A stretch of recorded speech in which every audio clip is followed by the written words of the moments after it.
Good morning, everyone, and a warm welcome to this webinar, where we today are going to talk about identity in relation to change psychology when transitioning from a profession closely tied to one's identity. We are all here in Stockholm, where it's very snowy, and I have many guests with me from Gothenburg today, where it's also very snowy.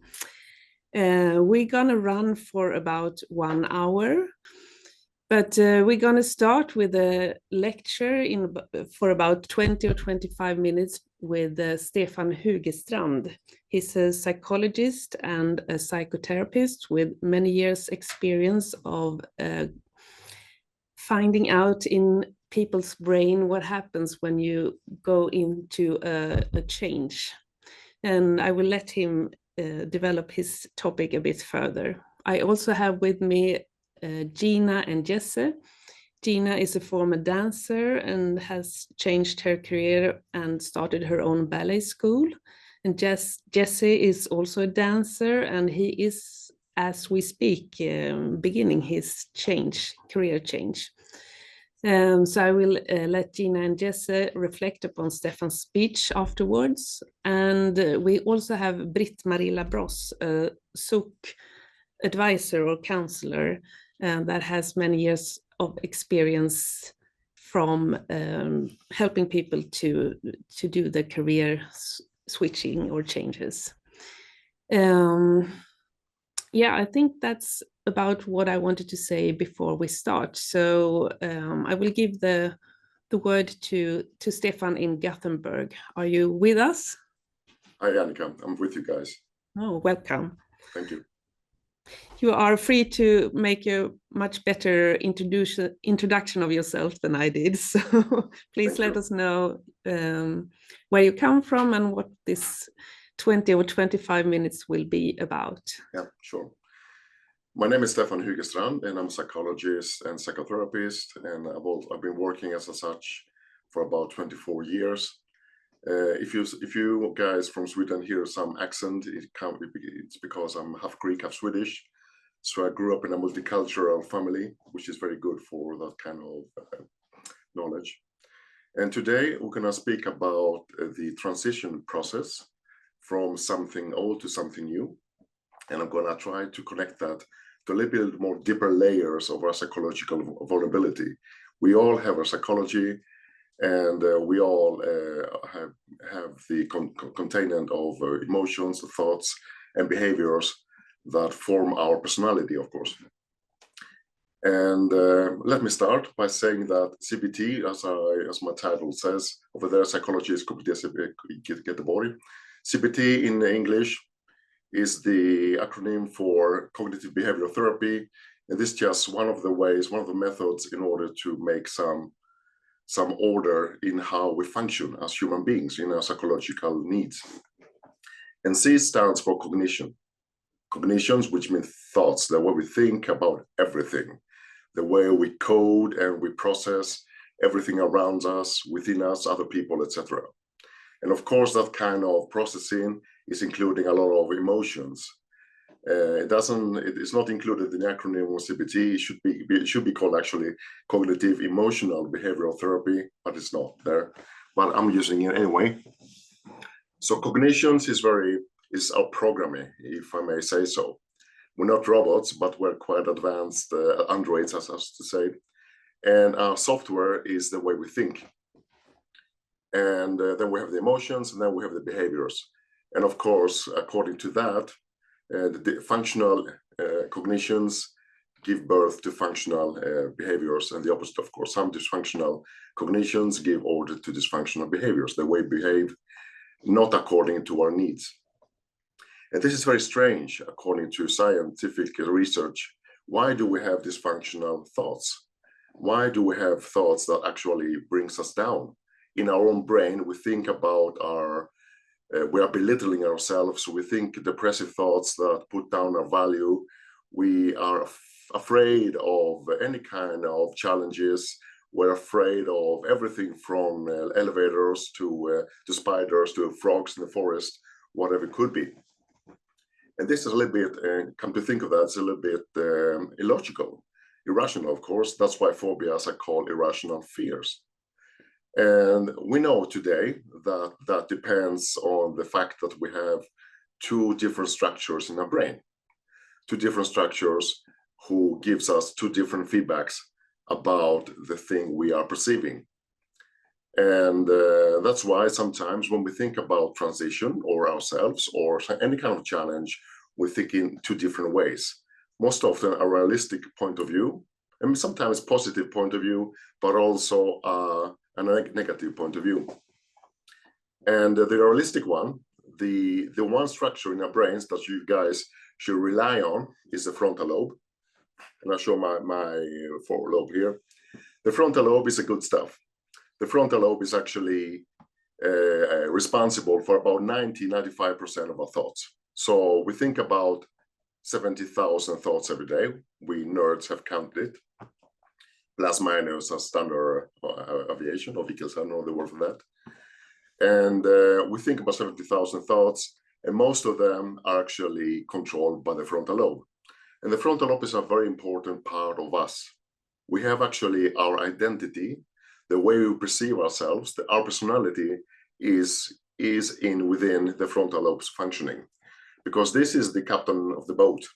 This is actually the way we handle higher executive functions. It's the way we plan, the way that Annika and all of us today logged in this webinar. We did it on time, so we counted the time. We woke up early in the morning, we had breakfast before that. We have this kind of higher functional thinking in order to get things done. So frontal lobe is very good for us. Frontal lobe is also responsible for empathy, which means that when we look at each other's eyes, for example, if you smile with sad eyes, my brain will actually, yes, if you did that, my brain will actually perceive your smile, but also your sad eyes, and will find that imbalance, and will maybe think, oh, poor Annika, what's going on there? So the frontal lobe is very important for us, and it contains all the good information about most of things, and the free will. The free will is actually also input in the frontal lobe. And this is one good thing with the frontal lobe also is that it never puts us down. The way we think is rational, but it's also filled of compassion. The frontal lobe never wants to put us down. So if what's the word for that? If I burp in front of you guys, burp like this, then my frontal lobe will actually tell me, you know what, Stefan, I know you feel a bit ashamed right now, but everyone is doing that. Otherwise we die. We're all animals, we're mammals. We have to do that. You don't have to be ashamed, but I respect that you feel ashamed. But you don't have the right to do that. I don't think they hate you. I don't think they're gonna let you down or belittle you. So you can all hear how much good information with compassionate containing is in the frontal lobe. Well, the other part of me is the limbic system. The limbic system is deep within the brain, and it's actually an older structure than the frontal lobe. We believe somehow that the frontal lobe is about 800,000 years old, and this little monkey, as we call it, the little monkey within us, is about 2 million years old. And every mammal has that. And the limbic system, of course, and the frontal lobe and the whole brain is deeply integrated within each other. And of course, they cooperate and they help each other and they do a lot of thinking together. But we have seen some distinction as well. There is some correlation, there is some overlapping, of course, to what they do, but there is also a distinctive way of thinking, which means that my little monkey, my limbic system, will actually tell me, oh no, Stefan, what have you done? Have you burping for everybody else? This is very awkward. You should be ashamed of yourself. Please go away, run away.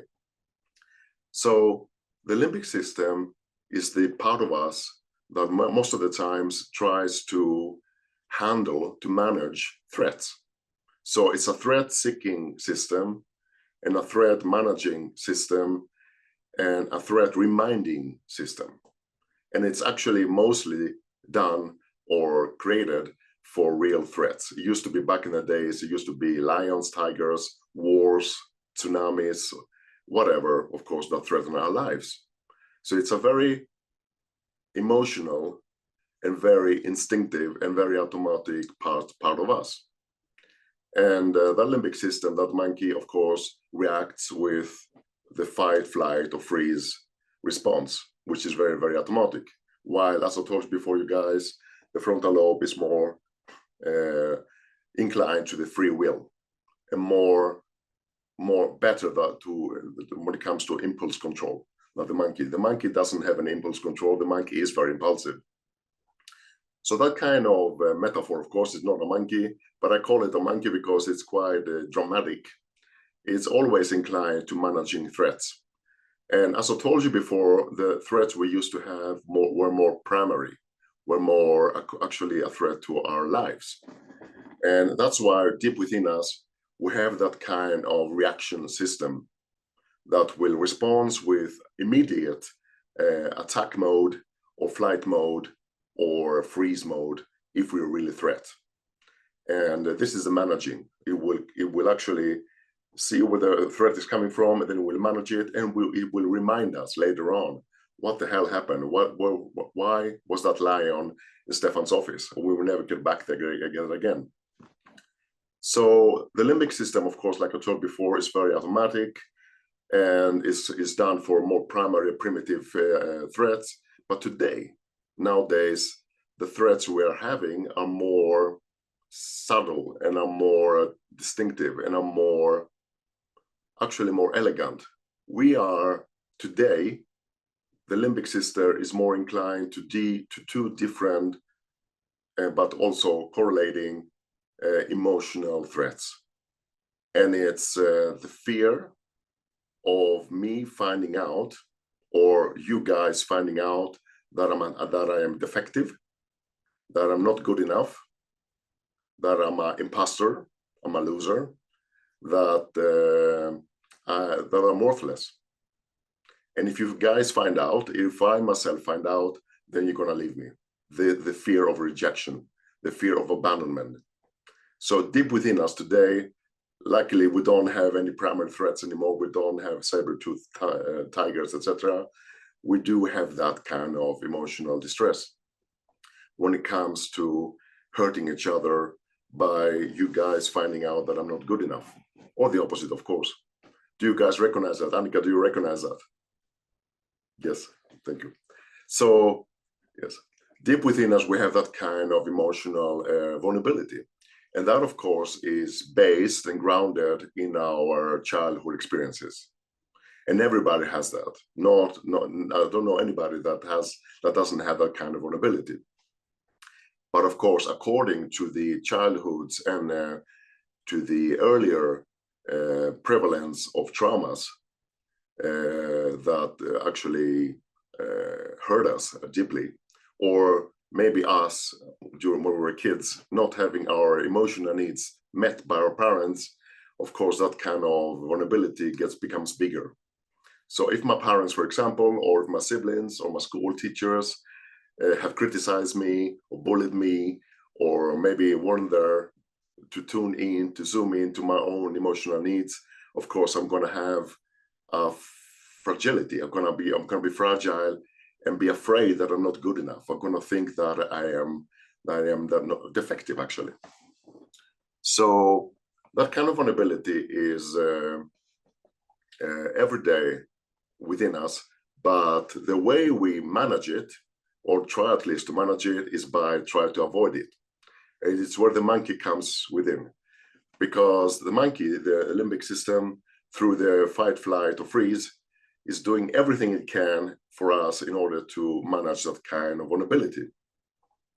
Which means that if we find out that there is the risk of finding out that we are not good enough, or afraid of failure, actually, in the planning we have about the future, or new challenges and tasks we're gonna go through, that the monkey is gonna suggest immediately the fight, flight, or freeze mode. And the flight, of course, is not getting there, avoiding it, try not to get there, avoid the transition, avoid the new challenges. Or fight, it could be be the best ever you can. Try to overcompensate in order for not for everybody else to think that you're the best ever, because it's very, very important that you don't show your vulnerability, that they don't see your defectiveness. And freeze, of course, is more massive. Is I'm worthless. I just give up. I give in. I will not do any transition. I am worthless. I am what my vulnerability tells me that I am. And this is actually interfere with the needs we have. And identity, when you guys mentioned the word identity, is of course, like I told you before, a part of our brain, is part of us, the way we perceive ourselves. And there are some, what's the word for that? Some variations in that, variables in that, which is it's grounded in our personality, but it's also grounded in our experiences. And experiences can be whatever. It can be new experiences and old experiences. And of course, during our transition, what we need to do is actually leave a comfort zone. We need to leave the old thing and go towards the new thing. And that, of course, triggers our vulnerability, because the new thing is scary. Or maybe we don't really know yet what the new thing is when it comes to the transition process. And of course, the monkey is gonna feel that we are vulnerable and is gonna try to protect us by fight, flight, or freeze, which means that if I'm about to transit myself to something new, I'm gonna probably procrastinate. I'm gonna avoid it because it's very harmful and I'm afraid of it. And or something else, of course. And it's okay, actually. It's okay for us to do that in the beginning, because sometimes when you have been in a professional career, it hurts to go further on. It hurts to leave that and go to something new, especially if it's because of the age or you have to live your process, etc. For me, for example, if I will be something else than a psychologist, I will lose part of my identity, but I will not lose part of my way of gaining new experiences, of course, which is good. So it's okay to feel grief. It's okay to be sad and angry about the urgency and the need of leaving the old thing and getting to the new thing, and being stressed up by leaving the comfort zone. But the good thing is that all of us have done it before, which means that all of you guys and me, everybody has already, when we were kids and young people, have already challenged the comfort zone. We've been there before. We made several transitions back in the days. So it's not a new thing for us to do, of course. And it's actually very important to have the opportunity, like I told you before, to make that kind of grief process in order to be more accepting that the old job is gone, or I need to find new ways of challenging myself. And this is actually, the accepting gives birth to ability to commit to something else. So try, of course, to find out in your heart how much can accept that kind of transition. But once more again, transition is possible because of the frontal lobe wants us to feel good about ourselves, and the frontal lobe will never put us down. But of course, the monkey will do that because it's always afraid of vulnerability. And I think the time is 9:20. And well, I think, so what we need to do is challenge ourselves with new experiences and with compassion about the vulnerability we have, but of course not listen to the monkey, because the monkey is always negative. It's always inclined to threats. And this is its job. It's what it does, actually. So we have that kind of responsive responsivity, but do not listen to that. We have two different ways of thinking, and this is the way we are. Thank you, Stefan. Thank you, Stefan. We will keep you in the loop, and you will be back again. And just wanted to switch to Gina and see if she is with me on her screen and her microphone is up and running. Hello. Now, hi. Good morning. Good morning. Nice to meet you again. Good to see you. You have changed career. Is it like 4 years ago now? I believe so. 4 years. Yeah. 4 years. Yeah. From being a dancer at the Royal Ballet in Stockholm. Yep. And please let us know what you are doing now. So yeah, I retired 4 years ago, and I started my own ballet school and junior ballet company. So that's been running for about 6 years now. Wow.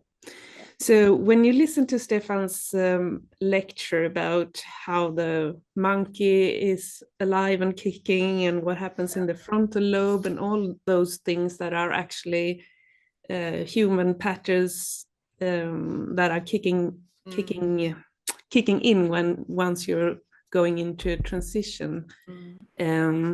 What did you think? Did you recognize yourself? I definitely recognize when he talks about the comfort zone, leaving that comfort. And I think specifically for ballerinas or ballet dancers, you know, usually you've gone through a ballet institution, that's all you've known. And then, I mean, for me, for example, I was in the Royal Swedish Ballet for 17 years, and it is comfortable. It's like leaving home as a teen. It's like you leave home again when you retire. So, and it's, for me, it was more leaving the sense of security, you know, having the daily, the job, the salary, the, you know, pension, all those things. So I think for when I decided to retire, that was the main fear to deal with.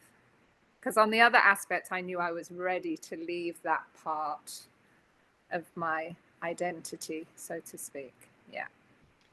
How do you relate to your profession and your identity now?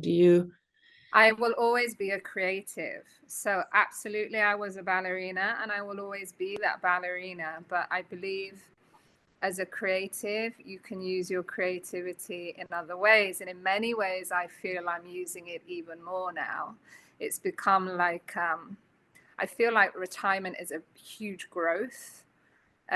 We see it sometimes as an end, but I think it's really a follow-on. And once you face those fears and you move through that transition, I feel I've learned a lot more about myself in that respect, and you self-evolving all the time. So for me, the creativity has never left. So I still see myself as a creative, whether it's how do I teach, you know, to make it creative, to make it interesting. How do the students learn? That becomes a creative process. How being an entrepreneur, being a businesswoman, how you have to be creative as an entrepreneur, as a businesswoman. It comes in all aspects. So it's still there, you know, you know, so yeah. You just use it in different avenues, you know, in that respect. It never leaves you. During the most active part of transition, when still at the being a ballerina and thinking about what would be next step, do you think it would have helped if you have heard Stefan's lecture before that? Well, no, I actually did self-care. So for me, slightly different. I already knew I was working on my project 2 years before retirement, and that's when I was in contact with SOK. And I knew I needed and I wanted to retire. I knew that part of my life was ready with.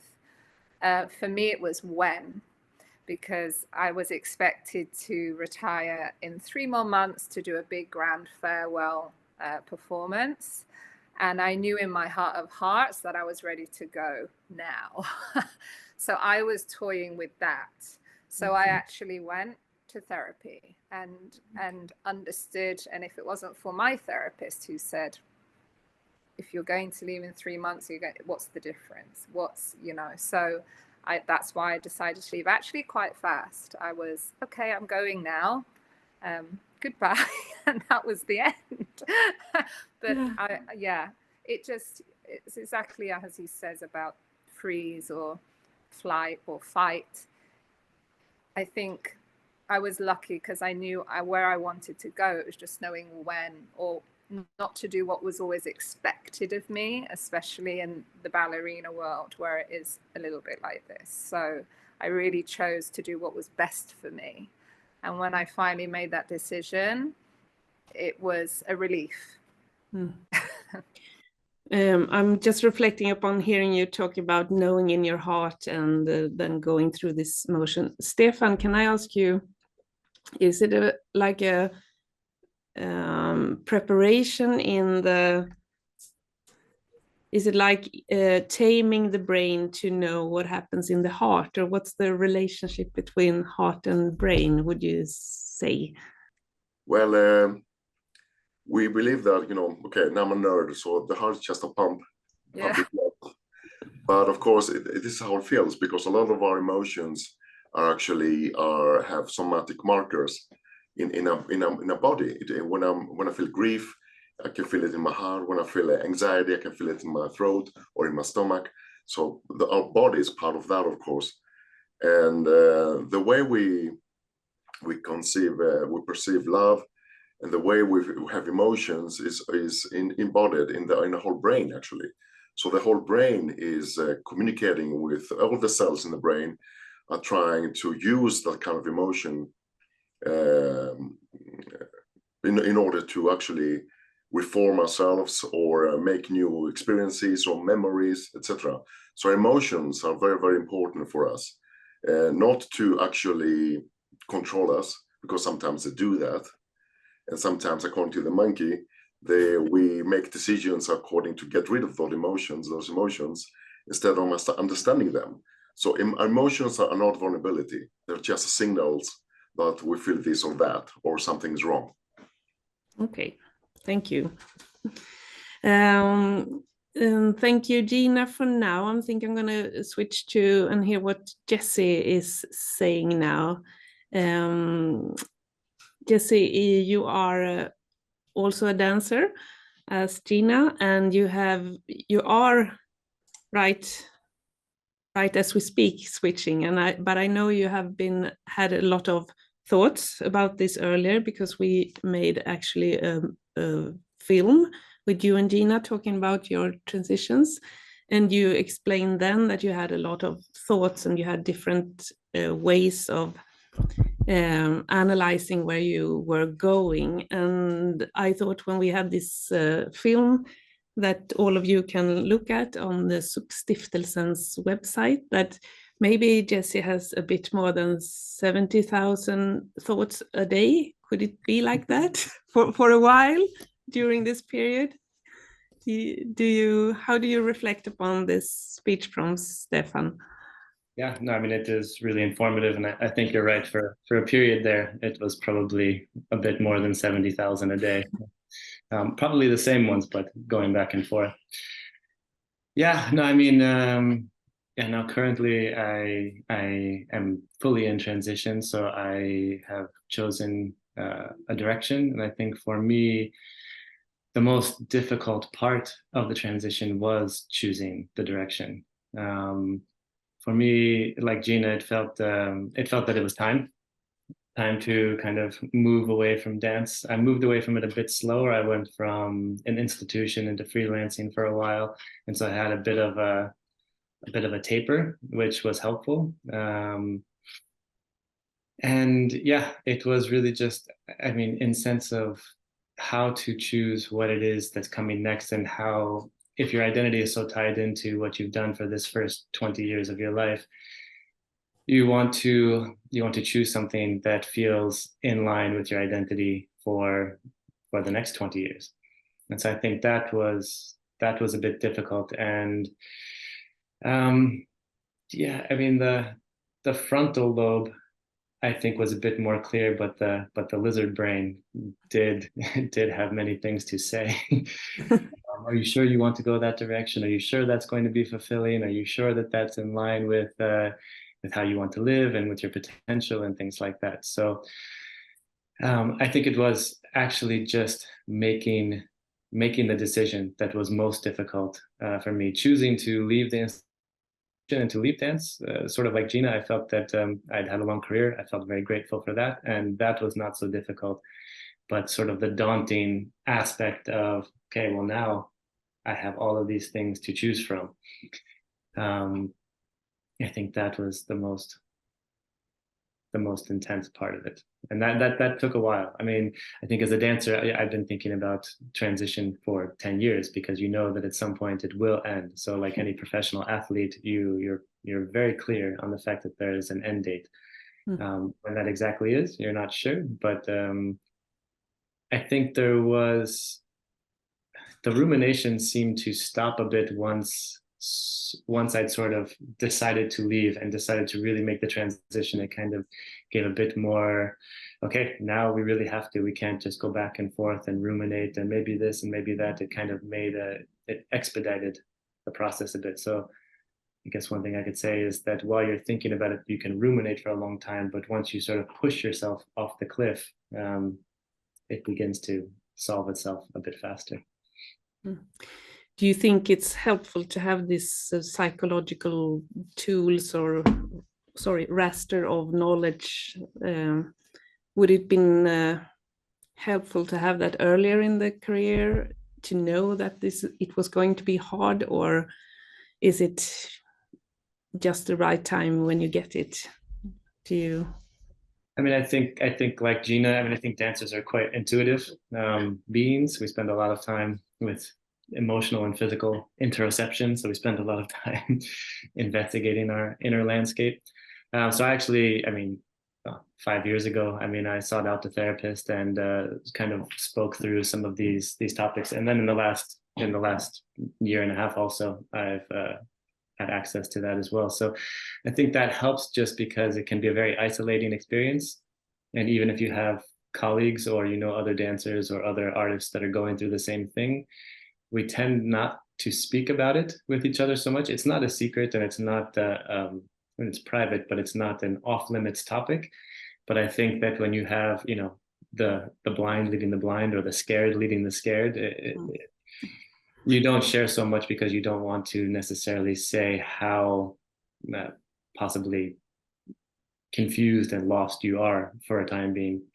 So I think seeking out sort of a psychological framework gives you an idea that these are all extremely normal situations to be experiencing. So I think that kind of normalizes it and gives you a bit of faith that you'll come through it. Yeah. Thank you very much. I will get back to you later as well, but just wanted to ask Stefan quickly before I switch to Britt Marie. But Stefan, I know you've been seeing members from or career changes, and you help SOK sometimes with the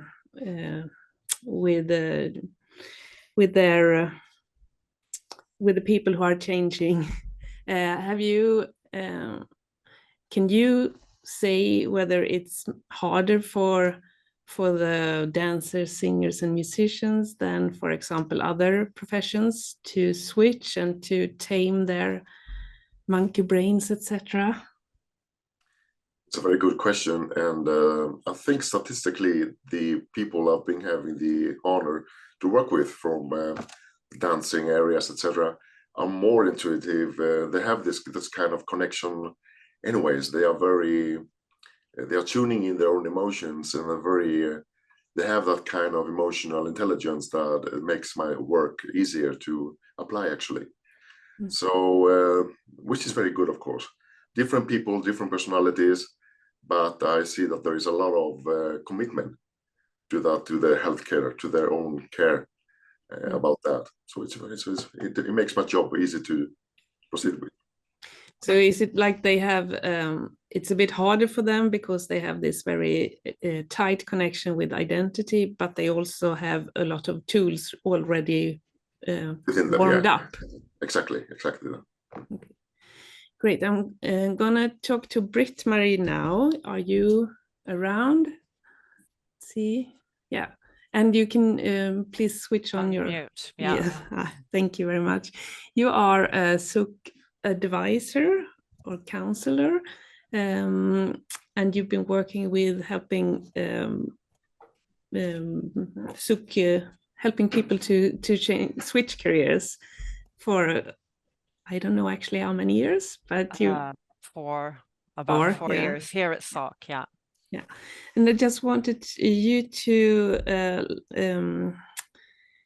I wanted to ask you whether you feel this speech from Stefan has given you some new perspective or some new thoughts concerning the change or the time of transitions, or if you have any other reflections after this monkey brains and lizard brains and frontal lobe, etc. What's your spontaneous reflection? Yeah, well, yes, I do recognize a lot of what Stefan's been talking about. Many of the career transitioners I meet have various feelings that sometimes end up in conflict with each other. I can see on one part that you may feel anxious and scared and uncertain and sad, and sometimes even very sad. And at the same time, and on the other side, you're looking with excitement and joy at the fact that something new is waiting around the corner. So just like Stefan said, the monkey's there chatting while was it the frontal lobe? Is doing its job and trying to make sense and logic. So I can see that this can be really confusing for the people I meet, and sometimes they don't know what to believe. Yeah. And in your experience, is the process different when it comes to dancers, musicians, and singers, or are they most similar? More similar?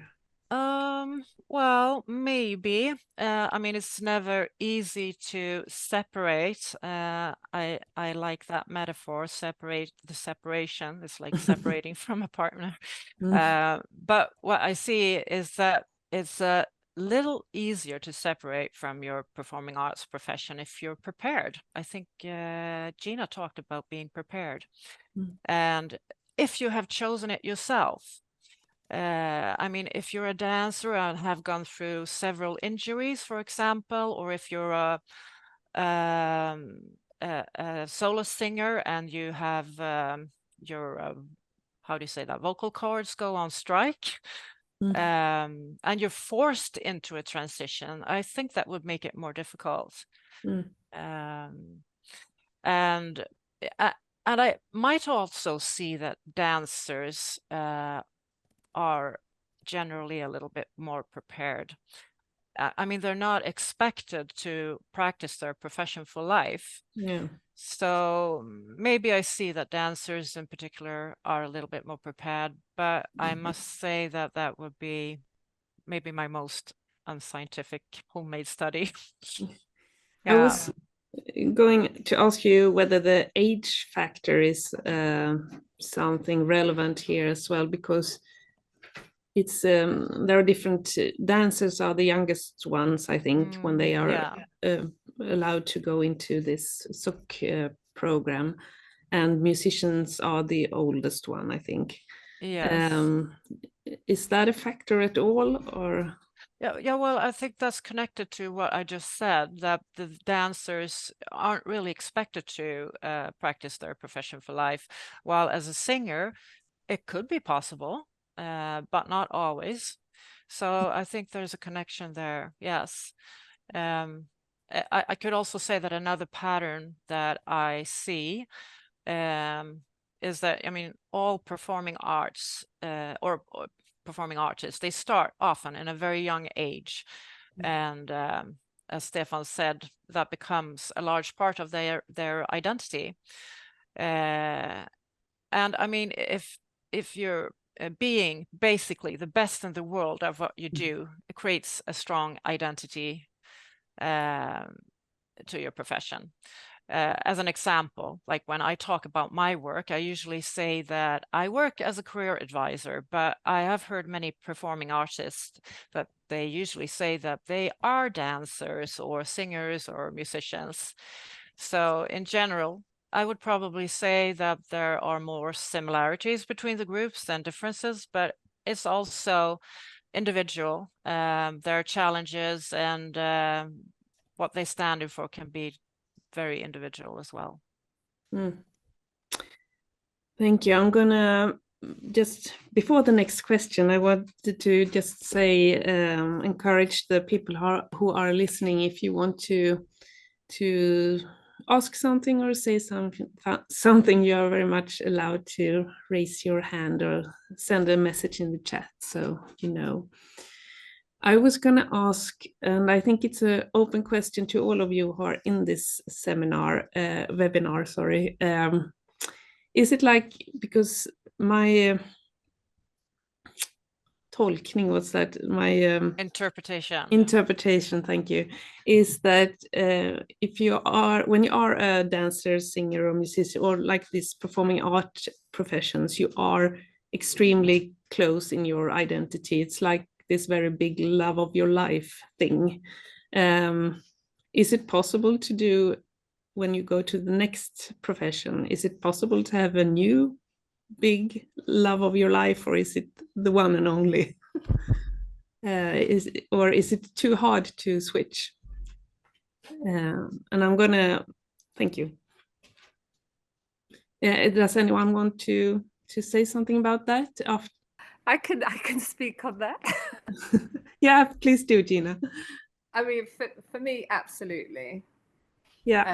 I think it's definitely completely up there with, but obviously it's still within my same field. Yeah. So, but I suppose you find other sides. It's giving back, and I think we spoke about it in the film with Jesse. It becomes not purely about oneself anymore, for me anyway. So I think, yeah, I can say that I found two big passions in different directions. Yeah. Good. That's promising, I think. Yeah. I had planned to ask actually Gina and Jesse if they could give one tip each for another person who is watching this and are thinking about doing their career transitions. Do you have like one, don't forget this, or please do that, or something that you would like to share? Could we start with Gina? I mean, I would just say embrace self-discovery. Go looking into new interests. Like the last 2 years of my dancing career, that's what I started to do. When I found my interest, then I would educate myself while still being a dancer. And I would just say allow time to heal as well from it within the transition period. So you can fully embrace what's ahead of you. So, yeah. That's very wise advice. Wise advice. Yeah. Thank you. Jesse, do you have something to say to your colleagues? Or? Yeah, I mean, it would be along similar lines as that, but it would definitely be to test things. Don't be afraid to, even while you're dancing, just make calls, reach out to people. If you know someone who has an interesting job, speak with them, find out what it is that they enjoy about it. Don't be afraid to kind of throw a lot of seeds all over the place and just see if there is some information or some light that sparks somewhere in order to follow that. Because I think sort of like what Stefan says is that not to chase the money, not to chase the validation or being on the top. I think you get so used to being elite at something and one of the best in the world at something that there's a bit of fear of being normal or being average. Something that, I'm going to be a teacher, or I'm going to be a vet, or But the thing is that no matter what you choose, you will fill it with yourself. You will be there, and so that will give it something that is unique because you're bringing yourself to it. So I think that the fear of will it fit me or will I be normal, you will fill it with view it with your own personality. And so I think following your own compass is for sure the way to go. It takes time, but trust yourself, give yourself time, and it will resolve itself. It may take a year, it may take 5 years, but you will find yourself somewhere that is satisfying and somewhere that you didn't expect possibly. Yeah, sounds exciting. Thank you. Also very good advice. I know that we have a sign prepared with a bit of tips what you can do if it's around. Maybe is it there? I just wanted to say to people listening that at the SOK Stiftelsen's website there are, as Britt Marie mentioned, the tests you can do and articles you can read about people who have already switched careers. And there are also a series of films that we have done with people who are in transition or are doing it or afterwards. And the point of this SOK Klubben, which this is this webinar is within, is that we all that we want the experiences of the people who has done these transitions. Sorry, it's a hard word. To share what it was like, so it can help other people to know what's coming. And there are a lot of films and tips, and there are also people who has done these career switches within SOK that are willing to be contacted by people who want to ask them what it was like and have a one-to-one conversation. And you can find information about that on the SOK website as well. It's called the SOK Ambassadors. So there are so many ways to reach out. And also I know that SOK advisors would really stress the fact that please get in touch as soon as possible. You don't have to be ready or have to know what you will do. You can just reach out and say, hi, I want to start talk about this. So don't hesitate on that one. Britt Marie, do you want to say something before we end from your point? Yes, I would say that most career transitioners who have gone through the process, that they would probably want to advise others to start in time, to be prepared.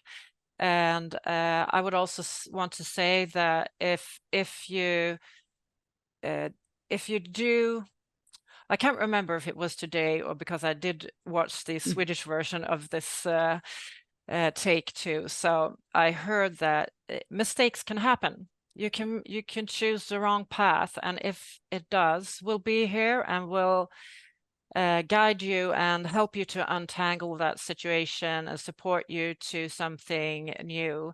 And we also have help we have Stefan here in Gothenburg that help us with sessions.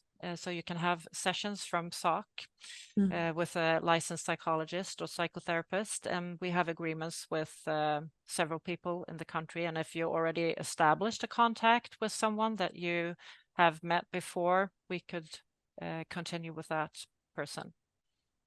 Super, thank you. Stefan, I'm gonna ask you to say something to end this webinar. Do you have something to sum up or to send with the watchers or the participants more? Well, it could be quite simple actually. It's okay to be vulnerable. It's okay to be afraid. It's okay to have grief, and take your time, as Gina and Jesse said. But trust on the behavior. Trust on the trying. Trust on the experimenting, and try to find out things. And give it time. give it time, but of course try to actually take the challenges, and you have the right to fail. It's okay to fail, even though the monkey won't like it. Don't listen to the monkey. It's a very good advice and easy to remember. Thank you all for sharing all your experience and knowledge and thoughts about this, and have a great Friday.